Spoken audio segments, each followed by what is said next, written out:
ఆదోని వ్యవసాయ committee market yard మనం అందరికీ తెలిసిందే. ఆదోనికి ఇది గుండెకాయ లాంటిది. రైతులందరూ కూడా వాళ్ళ ఉత్పత్తులన్నీ తీసుకొని వచ్చి ఇక్కడ ట్రేడింగ్ చేసుకుంటారు, అమ్ముకుంటారు, మంచి ధరకు పోతాయని ఆశిస్తూ దీనికి ప్రత్యేకంగా స్టాఫ్ ఉన్నారు. ఎప్పటికప్పుడు వాళ్ళ ఉత్పత్తులను కొని బయటికి పంపించే ఏర్పాట్లు చేసి ఉన్నాయి. సీజన్ ఇంకా పత్తికి సంబంధించిన సీజన్ ఇంకా స్టార్ట్ కాలేదు. ఇప్పుడు వేరుశెనగ సుమారుగా రోజుకి 4000 టన్నుల వరకు 4000 బస్తాల నుంచి 5000 బస్తాల వరకు వస్తూ ఉంది. దాన్ని ట్రేడింగ్ జరుగుతూ ఉంది. అట్లాగే వివిధ వ్యవసాయ ఉత్పత్తులు కూడా వస్తూ ఉన్నాయి. 2 రోజుల కిందట మనం చూసాం, నీళ్ళు వచ్చి బయట ఆరేసుకోనటువంటి వేరుశెనకాయ విత్తనాలు కొట్టుకుపోయినాయి, నష్టపోయినారు రైతులు. దాన్ని ఏదో రకంగా బయర్స్ కొని కంప్లీట్ చేశారు. నేను ఆ రోజు ఊర్లో లేకున్నాను కాబట్టి ఈరోజు దీని ఒక రివ్యూ మీటింగ్ చేద్దాం. వ్యవసాయ మార్కెట్ కమిటీ మీద ఇక్కడ జరుగుతున్న యాక్టివిటీ మీద రివ్యూ చేద్దామని ఈరోజు ఇక్కడ అందుబాటులోకి వచ్చినాను. ఒకటి, ఇమీడియట్గా రైతులు మళ్ళీ అంటే మొన్న జరిగినట్టుగా మళ్ళీ జరగకుండా తీసుకోవాల్సిన జాగ్రత్తలు, వాటి మీద దృష్టి పెట్టాం. దానికి గట్లు కట్టమంటారా, లేకపోతే కాలువల్లో పుడికి తీతం అంటారా, ఇంకోటి అంటారా, ఇవి ఈ నెల రోజుల్లో మళ్ళీ వర్షాలు రావాలి. యాక్చువల్గా ఇంకా వర్షాకాలం నడుస్తూ ఉంది. వెంటనే భయం వేస్తూ ఉంది కూడా, మొన్న జరిగినట్టు ఇలా జరిగితే ఏమవుద్దు అనే భయం కూడా ఉంది. జాగ్రత్తలు తీసుకోమని చెప్తా ఉన్నాం. వ్యవసాయ మార్కెట్ కమిటీ అధికారులు మళ్ళీ చెప్తా ఉన్నారు రైతులకి అందరికీ, దయచేసి పచ్చిగా ఉన్నటువంటి వేరుశెనక్కాయ తీసుకురావద్దు, ఇక్కడికి తెచ్చి ఎండలో ఎండబెట్టాలనే కోరిక వద్దు, ఇక్కడ తగినంత రక్షణ ఉండదు, తగిన విధంగా ఏర్పాట్లు ఉండవు. ఏర్పాట్లు టార్పాళ్ళు ఉన్నాయంటున్నారు, లేకపోతే పెద్ద గ్రౌండ్ ఉంటుంది చేసుకోవడానికి. కానీ సడన్గా వర్షం పడితే వాళ్ళకు కూడా కంట్రోల్ ఉండదు. కాబట్టి దయచేసి రైతులకు వీలైతే ఇంటి దగ్గరే శుభ్రంగా ఆరబెట్టుకొని అన్ని జాగ్రత్తలు తీసుకొని ఎండిన శనక్కాయను మాత్రమే, మంచి ధర కూడా వస్తుంది, ఎండిన శనక్కాయని మాత్రమే మార్కెట్కి తీసుకురండి. ఎండిన శనక్కాయకు ఉన్నటువంటి ధర పచ్చి శనక్కాయకి రాదు. 7,000 ఉంటే అది 11-12,000 మామూలుగా తడిసినటువంటి లేదా పచ్చి విత్తనాలు 7,000 రూపాయలు, వేరుశెనక్కాయలు 7,000 రూపాయలు అట్లా ఉంటే, ఎండిన వేరుశెనక్కాయ 11-12,000 రూపాయలు ఉంటుంది మంచి క్వాలిటీ అని చెప్తా ఉన్నారు అధికారులు. రైతులు దయచేసి ఈ విషయాన్ని కూడా గుర్తుపెట్టుకోవాలి. రెండోది, రైతులకు సంబంధించిన వసతుల మీద కూడా మేము ప్రత్యేకంగా ఈసారి దృష్టి పెడతాం. నేను చెప్పాను, ఇక్కడ కొన్ని టాయిలెట్స్ నిర్మించాలా, మంచినీళ్ళ సౌకర్యం ఒక దగ్గర చాలా బాగుంది, వాటిని మిగతా చోట ఎక్స్టెండ్ చేయాలి. అలాగే కొంచెం గట్లు కట్టడం ఇమీడియట్గా సాధ్యమవుద్దా, ఎందుకంటే నీళ్ళు వస్తే లోపలికి పోకుండా గట్లు కట్టడానికి సాధ్యమవుద్దా, వీటి గురించి ఇమీడియట్గా ఈరోజు నిర్ణయం తీసుకొని టెండర్లు పిలిచే పని మొదలు పెడదాం. గత 5 సంవత్సరాలుగా కాంట్రాక్టులకు పనులు చేస్తే డబ్బులు రావు అనే ఉద్దేశంతో ఎన్నిసార్లు టెండర్లు పిలిచినా, చిన్న పనులు పెద్ద పనులు పిలిచినా ఎవరు కాంట్రాక్టులు రాలేదు. శాంక్షన్డ్ అమౌంట్ ఉంది కానీ ప్రభుత్వం డబ్బులు ఇస్తుందో లేదో అనే ఉద్దేశంతో, కాంట్రాక్ట్ చేసిన వాళ్ళంతా నష్టపోయినారనే ఉద్దేశంతో ఎవరు కూడా రాలేదు అని అధికారులు చెప్తా ఉన్నారు. ఇప్పుడు ప్రభుత్వం మారింది. కూటమి ప్రభుత్వంలో చంద్రబాబు నాయుడు గారి నాయకత్వంలో ఈరోజు అన్నిటినీ మళ్ళీ కూడా రీజ్యువనేట్ చేస్తూ ఉన్నాం, అన్నీ నార్మల్ చేయడానికి ప్రయత్నం చేస్తూ ఉన్నాం. కాంట్రాక్టులు అందరూ బ్రహ్మాండంగా ఇప్పుడు చేసుకోవచ్చు. ఇప్పటి నుంచి మేము ఇచ్చే కాంట్రాక్టులు దేనికి కూడా డబ్బులు ఆపడం కానీ, డబ్బుల్ని లేటుగా పే చేయడం కానీ లాంటివి ఏమీ ఉండవు. కాబట్టి కాంట్రాక్టర్లు దయచేసి వచ్చి ఈ పనులన్నింటినీ పాల్గొని మీరు సంతోషంగా కాంట్రాక్టులు చేసుకొని డబ్బు పొందండి. ఇంకొక విషయం ఏంటంటే, దీన్ని ఇప్పుడు ఇంకా సీజన్ మొదలు కాలేదు, ఇంకా 2 నెలలు సీజన్ టైం ఉంది. ఈ 2 నెలల్లో ఏమేమి రిపేర్లు చేయగలమో అన్నీ చేస్తాం. ఇప్పుడు కొన్ని మరుగుదొడ్లు ఇంప్రూవ్ చేసుకోవాల్సి ఉంది. రైతులకు సంబంధించిన విశ్రాంతి భవనం ఒకటి ఉంది. రైతులు ఎప్పుడు అక్కడి నుంచి వచ్చినప్పుడు విశ్రాంతి కోసం ఉండాల్సిన భవనం, అది పూర్తిగా పాడైపోయింది అంటున్నారు. దాన్ని నార్మల్ చేసే ప్రయత్నం చేస్తాం. నంబర్ ఆఫ్ టాయిలెట్స్ నిర్మిస్తాం, మరుగుదొడ్లు నిర్మిస్తాం. వాళ్ళు ఇక్కడ కూలీలు కూడా స్నానం చేయడానికి అవసరమైన విధంగా మరుగుదొడ్లు నిర్మించాలనే ఆలోచన చేస్తూ ఉన్నాం. ఇంకా ఈ రోడ్లని లేదా రోడ్డు పైకి వచ్చింది, పక్కన ఉన్నటువంటి షాప్స్ లేదా అంతా కిందకి వెళ్ళిపోయినాయి. దాంతో నీళ్ళని రోడ్డు మీద పడి నీళ్ళని మళ్ళీ షాపుల్లోకి పోతూ ఉన్నాయి, బస్తాల మీదకి పోతూ ఉన్నాయి. వీటిని ఎలా ఆపాలో కూడా ఆలోచన చేస్తాం. ఇవన్నిటినీ కూడా నేను కూడా రెగ్యులర్గా కనీసం 10 రోజులకు ఒకసారైనా సరే మార్కెట్ని ఆడ సందర్శిస్తాను. ఇంకా సీజన్ స్టార్ట్ అయిన తర్వాత మరింత రెగ్యులర్గా వస్తాను. వచ్చి ఇక్కడ ఉన్న ప్రతి రైతుకు ఉన్న సమస్యని, ప్రతి ఇక్కడ అమ్మకానికి జరిగేటువంటి ఇబ్బందులన్నింటినీ కూడా నేను వ్యక్తిగతంగా కూడా పట్టించుకుంటాను. ఇక్కడ అవసరం కూడా ఉంది. ఎందుకంటే ఈ ఎక్కడో పక్క మార్కెట్లో ఇప్పుడు ఎమ్మిగనూరు మార్కెట్కో లేదా కోడుమూరు మార్కెట్కో ఇంకో మార్కెట్కో ఎందుకు పోవాలి? మన మార్కెట్కి ఇంత మంచి ప్లేసు, ఇన్ని ఫెసిలిటీసు, ఇంత మంచి ఫెసిలిటీస్ మనం ఏర్పాటు చేయగలిగితే పక్కన నియోజకవర్గాల్లో రైతులు కూడా మన దగ్గరికే అమ్ముకోవడానికి వస్తారు.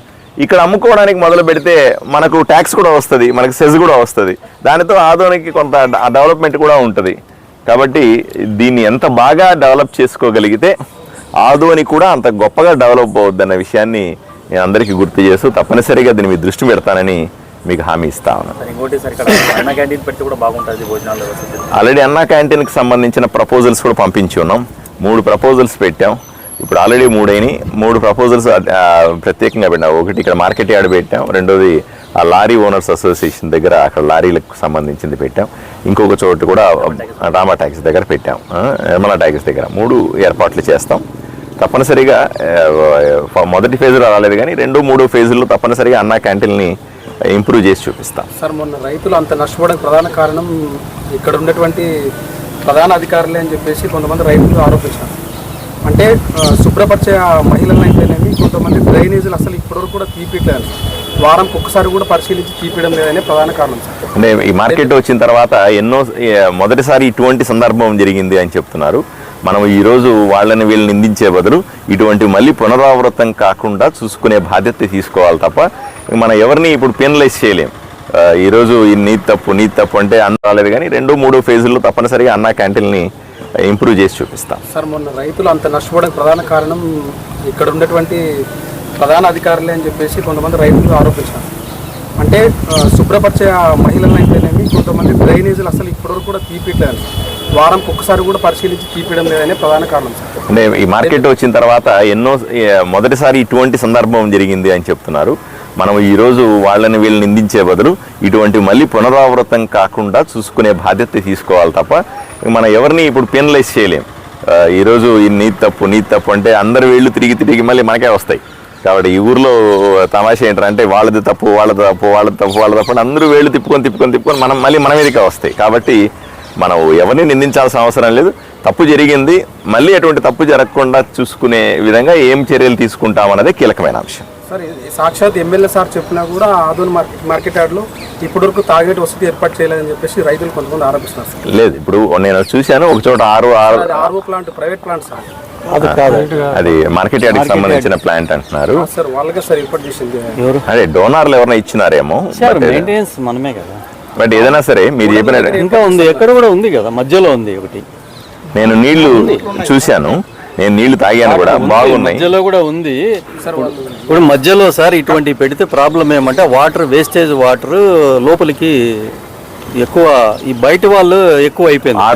ప్లాంట్లు పెంచుతాం ఇప్పుడు ఒకటి ఉంది కదా, ట్యాంకర్స్ వీళ్ళది ఎక్కువైంది సార్. బయట నుంచి వచ్చి ఇక్కడ దాన్ని యూజ్ చేసుకుని తాగి రోజు ఒక వారానికి మేము అనకూడదు ఒక ట్రాక్టర్ పడుతున్నాయి సార్ బాటిల్స్. ఏమి అసలు ఏం చెప్పినా ఇంకా మా స్టాఫ్ని తిరగబడి అంటే జరుగుతున్నాయి, గొడవలు కూడా జరిగాయి.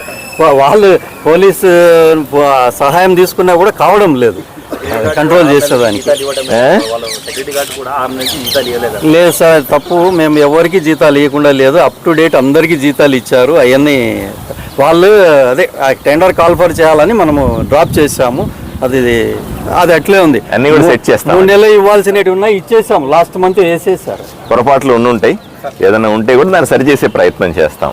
డోంట్ వరీ, ఇంకంతా కూడా ప్రోగ్రెసివ్గా ఉంటుంది, ఇబ్బంది పడాల్సిన అవసరం. రాత్రి 2:30కి అట్లా దాదాపు ఒక బ్యాచ్ వస్తుంది సార్. పందులు కానీ మేకలు కానీ తీసుకోవడానికి 2:30కి ఒక బ్యాచ్ వస్తుంటుంది సార్. ఈ కంపెనీ నుంచి వస్తుంది సార్. ఎందుకు అట్లా నెగ్లిజెన్స్ చేస్తుంది అంటే గేట్లు వేస్తే మళ్ళీ ట్రాఫిక్ ఇబ్బంది వేస్తే. ఇప్పుడు మా సమస్య ఏమంటే మెయిన్ బయట ట్రెస్ పాసర్స్, అమరావతి కాలనీ వాళ్ళు ఈ పబ్లిక్ రోడ్డు చేసుకున్నారు. ఇది ఆ రోడ్డులో ముందు ఆ రోడ్డులో వెళ్ళేవాళ్ళు సార్. ఆ రోడ్డులో వెళ్ళకుండా ఇది ఆ గేట్ వేస్తే మా మీద గొడవకు వస్తున్నారు.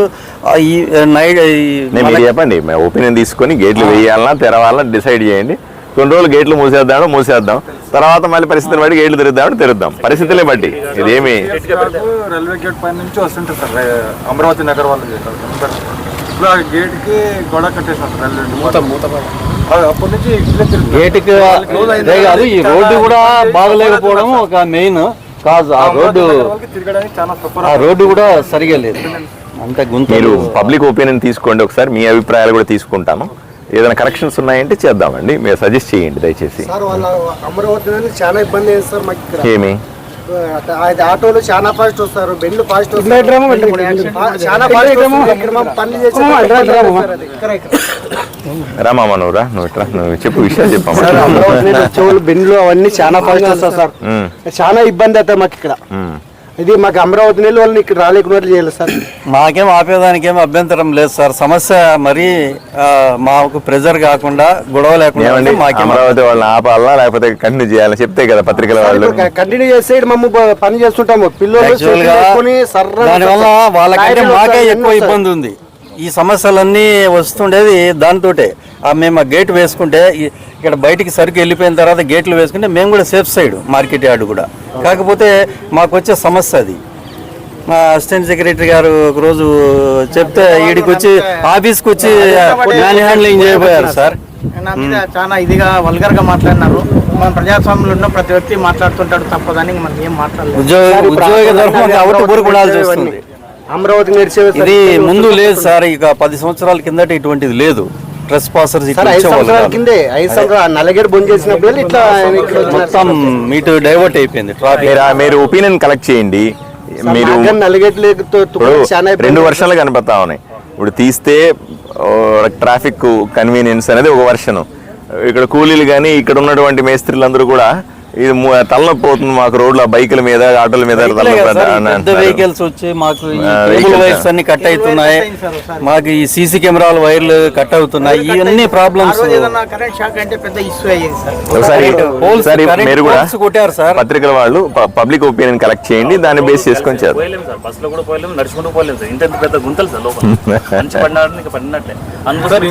కొంతమంది అట్లా కూడా పోతారు సార్. ఉమ్మరెడ్డి బస్ సైడ్ నుంచి కూడా పోతారు సార్, పొలాల నుంచి పోతున్నారు. ఇప్పుడు వర్షాకాలంలో బురద పోవడం సార్, ఇట్లే ఎక్కువ పోతారు. చూద్దాం ఒకసారి, నేను మళ్ళీ వస్తుంటాను కదా, ఒకసారి రివ్యూ చేద్దాం మళ్ళీ. చాలా ఫాస్ట్ వస్తారు, అక్కడ బెండ్లు వస్తారు, యాక్సిడెంట్ అయితే చాలా ఇబ్బంది సార్.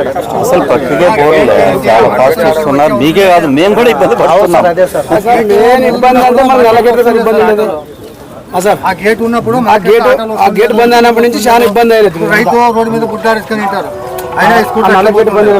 అదింత కరెంట్ పోల్స్ కూడా డ్యామేజ్ అవుతుంటాయి సార్. నైట్ టైమ్ వస్తారు వెహికల్స్, లారీలు ఏదో గుద్దిపోతున్నారు. మేము కూడా ఇబ్బంది పడుతున్నాం. అంటే అన్నిటికీ ఇదే రూట్ లేబ్బా, ఇట్లా అయింది. అంటే పల్లెటూరు పూర్తి మానేశారు సార్. గేట్ క్లోజ్ అయినప్పటి నుండి ఇంకోటి సమస్య సార్, అక్కడ కొత్త బ్రిడ్జి కింద మొత్తము గుంతలు పడిపోయినాయి. ఇంకో ఆటో గుంతలు ఆల్రెడీ ఇప్పుడు ఎద్దులు పైన పడేసింది. వీళ్ళకి చాలా ఇబ్బంది అయింది సార్. ఇక్కడ వరకు ఉన్నది సార్ గుంత. ఐకే కాట ఉంది సార్ అక్కడ, ఐకే కాట ఉంది అక్కడ. మొత్తం ఇక్కడ వరకు గుంతలే ఉన్నారు. తిరిగి ఇందు నుండి ఆఫీస్ వరకు కట్టే గుంత. అదొకటి ఉందా అండర్ పాస్ ఉంది.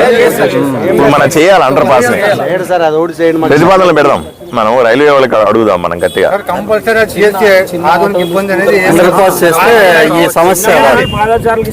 వ్యవసాయ మార్కెట్ కి మెయిన్ గేట్ అది. చేసుకొని తినే వాళ్ళు కానీ, రైతుకు రావడం కానీ పోవడం, వచ్చే వాళ్ళందరూ ఆ బ్రిడ్జి మీద రావాలి సార్, లేకుంటే ఈ బ్రిడ్జి పైన ట్రాఫిక్ ఎక్కువైపోతుంది సార్. ఎక్కువైంది అక్కడ పోయినారంటే చాలా జామ్ అయిపోతుంది. ఇది చేస్తే అది కొంచెం గేట్ల ప్రాంతాల్లో అండర్ పాస్ ఇస్తుంది సార్. నువ్వు చేసేది పని మంచిదంటే అది నల్లగేట్ తెరిపించాలి సార్. నల్లగేట్ తెరిపిస్తేనే ఏ సమస్యలు ఉన్నాయి మార్కెట్. ప్రభుత్వానికి రాసి ఆ పని మొదలు పెడతాను అందరికీ. చేయండి సార్. ఏం మామ బాగున్నావా? నాకు మామ కాదు సార్, అందరికీ నా మామని. నాకు మామ కాదు, నీ ఎవరికే మామ.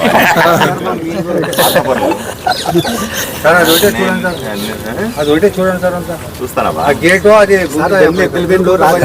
ఎక్కల్లా ఆ బ్రిడ్జ్ ఎక్కలే ఈ బ్రిడ్జ్ ఇది పని చేసి ఉంటారు. ఆ బ్రిడ్జ్ అన్ని ఎక్కలే ఈ బ్రిడ్జ్ అన్ని ఎక్కలే. మళ్ళీ ఆ బ్రిడ్జ్ లో కూడా గుంతలు పెద్ద పెద్ద గుంతలు కదా ఎద్దులకి చాలా ఇబ్బంది అయింది సార్. అన్న, పెద్ద పెద్ద గుంతలు ఎట్లున్నాయి చెప్పండి వాళ్ళే. అది గేట్ ఉంటే 1 కిలోమీటర్ మార్కెట్ వస్తాం, పని చేస్తాం. అది గేట్ బంద్ ఉంటే 4 కిలోమీటర్ వాళ్ళం. ఎక్కువ వాల్మీకి నగర్, విక్టోరియపేట అందరూ అంత దూరం గేట్ ఎగరాలి సార్. గేట్ చాలా ఇది 4 కిలోమీటర్ లాంగ్ లో రావాలి సార్. చెప్పినారు, నాకు మైండ్ లో పడింది, నేను పని మొదలు సార్ ఏమని దయచేసి మొక్కి చెప్తాను. ఆ గేట్ వాళ్ళు బెండలు సార్, ఏం అదే సార్, మాకు ఏం ప్రాబ్లం లేదు. ప్రతి ఒక్కరి చేసుకొని తినేవాళ్ళు కానీ లేబర్ కానీ, ఇప్పుడు లేడీస్ ఇక్కడ నుండి పనికి పోయేటప్పుడు గేట్ దాటిపోవాలి సార్.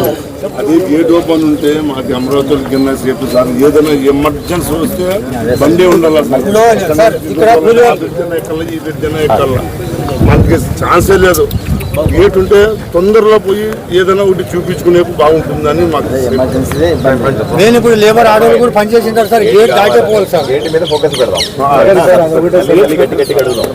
సార్ అందే మాకు కావాల్సింది. రోడ్ కూడా కానీ అది సార్ పెద్ద ఇంతవరకు ఉంది సార్. బయట పడి ఆల్రెడీ బయట పడింది సార్. రోడ్డు కనపడదు, ఎద్దులు పోతే ఏం లేదు, కష్టం చేస్తాం. 100 బండ్లు ఉంటారు సార్, 100 బండ్లు సార్. 4 కిలోమీటర్లు లాంగ్ లో రావాలి చూడు సార్. అదంతా 4 కిలోమీటర్లు ఇట్లా మార్కెట్ ఉంటాము. 4 కిలోమీటర్లు చేసుకుని తిన్నకే ఉండేది, వేరేది ఏం పని లేదు సార్. రాత్రి సార్ గేట్ వాళ్ళు ఏం చేస్తున్నారు, డబ్బింగ్ లైన్ అయిపోయిన ప్రాంతాల్లో యాక్సిడెంట్లు ఎక్కువ జరుగుతున్నందుకు మానవ ప్రమాదాలు తప్పించడానికి గేటు మూసేయాలి మంచిగా ప్రతిపాదన అట్లాంటిది. అయితే మూలకు గుంటగల్ నుంచి రైచూరు డివిజన్లో గేట్లన్నీ మూసేసి అండర్ పాస్ ఇస్తున్నారు. ఇక్కడ 6 రోజులు ఉన్నందుకు అండర్ పాస్ వదిలేస్తారు. గేట్ మాత్రం అట్లాగే మూసేస్తుంది. Gate మూసేసినారు sir. అక్కడ ఒక అండర్ పాస్ అప్పుడు డిమాండ్ చేసి ఉంటే బాగుంటుంది సార్. కరోనా వచ్చే మనం సైరన్లు పెట్టి తెరిపిస్తాం సులభంగా. లేదు సార్, ట్రాఫిక్ సమస్య హెవీ సార్. గేట్ వేసే లోపల వెహికల్ దూరిపోతాయి సార్. ట్రైన్ స్టార్ట్ అయి ఉంటుంది, ఒకసారి ట్రైన్స్ ఆగిపోయిన సందర్భాలు ఉన్నాయి సార్. ఆ ట్రాఫిక్ ట్రాక్ మీద నిలబడి వాహనాలు జామ్ అయిపోయి, అదే అండర్ పాస్